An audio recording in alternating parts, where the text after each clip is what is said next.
কি নিয়ে আজকে আপনাদের বিক্ষোভ?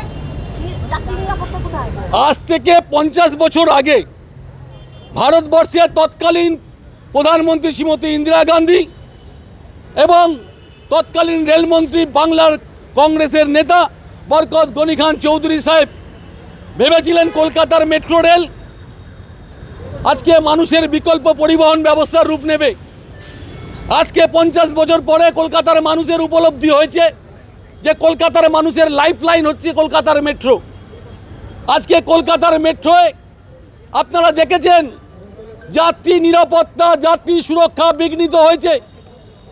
কলকাতার মেট্রো রেল স্টেশনের ভেতরে মার্ডার পর্যন্ত হয়েছে। আজকে মেট্রো রেলের দায়িত্ব হচ্ছে নিচের একদম ট্রেন যেখানে চলে সেটা হচ্ছে আরপিএফ, এবং তার ওপরে যেটা হয় অন্যান্য বা কলকাতার বাইরে তার দায়িত্ব পড়ে জিআরপির।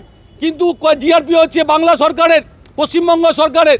কিন্তু কলকাতা শহরে যেহেতু জিআরপি নেই সেহেতু কলকাতা শহরে কলকাতা পুলিশের দেখার দায়িত্ব। আজকে স্টেশনে স্ক্যানার মেশিন আছে, কিন্তু স্ক্যানার মেশিনে লোক থাকে না যে যাত্রীদের ব্যাগ পরীক্ষা করা হবে। যাত্রীরা নামে টিকিট কাটে সোজা মেট্রো স্টেশনে চলে যায়, মেট্রো রেলে চলে যায়। আজকে life line, blue line, green line, সবুজ লাইন, সব লাইন হচ্ছে। যাত্রী নিরাপত্তা আজকে যাত্রীদের বিভিন্ন সংখ্যায় বাড়ছে, কিন্তু সংখ্যায় বাড়ার সাথে সাথে কর্মী নিয়োগ হয় না। প্রতিটা স্টেশনে দেখবেন 3-4টে করে কাউন্টার আছে, কিন্তু একটা কাউন্টার খোলা থাকে, সেখানে একটা কাউন্টার দিয়ে টিকিট বিক্রি হয়। আজকে আমাদের প্রশ্ন, যাত্রীদের সুরক্ষা কোথায় গেল? মেট্রো রেলের কর্তৃপক্ষ কেন? রাজ্য সরকারও জবাবদিহি করতে হবে। আজকে সিভিক পুলিশ দিয়ে মেট্রো রেল পরিচালনা হচ্ছে।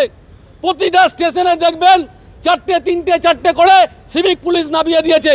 আজকে কলকাতা পুলিশ কমিশনারের কাছে আমাদের একটাই প্রশ্ন, মেট্রো রেল আইন শৃঙ্খলা দেখার দায়িত্ব কলকাতা পুলিশের, নিষ্ঠা দেখার দায়িত্ব আরপিএফ। আজকে আরপিএফ ফেলিওর। কলকাতায় এত বড় মেট্রো রেলে মাত্র 100 জন আরপিএফের নিরাপত্তা বাহিনী। গতকাল মেট্রো রেল জানিয়েছে প্রেস কনফারেন্স করে 800 নিরাপত্তা রক্ষী নিয়োগ হবে। তাহলে এতদিন হয়নি কেন? আজকে হাওড়া থেকে শিয়ালদা, শিয়ালদা থেকে সল্টলেক থেকে আপনি উত্তর দমদম, দমদম থেকে বিমানবন্দর, বিমানবন্দর থেকে কবি সুভাষ। আজকে কবি সুভাষ থেকে ক্ষুদিরাম পর্যন্ত ট্রেন রিপেয়ারিং হচ্ছে, পিলার ফাটল ধরিয়ে আছে, তার জন্য বন্ধ।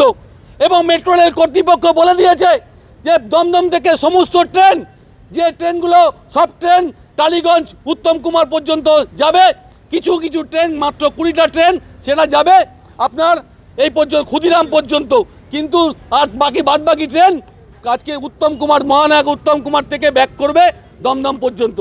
আজকে যাত্রী নিরাপত্তা, যাত্রী সুরক্ষা আজকে কেন বিঘ্নিত হবে মেট্রো রেলের মতো জায়গায়? আজকে মেট্রো রেলের কথা ভেবেছিলেন তো শ্রীমতী ইন্দিরা গান্ধী। আজকে সেই মতো কাজ 1984 সালে ইন্দিরা গান্ধী আজকে উদ্বোধন করে গেছিলেন শ্রীমতী ইন্দিরা গান্ধী।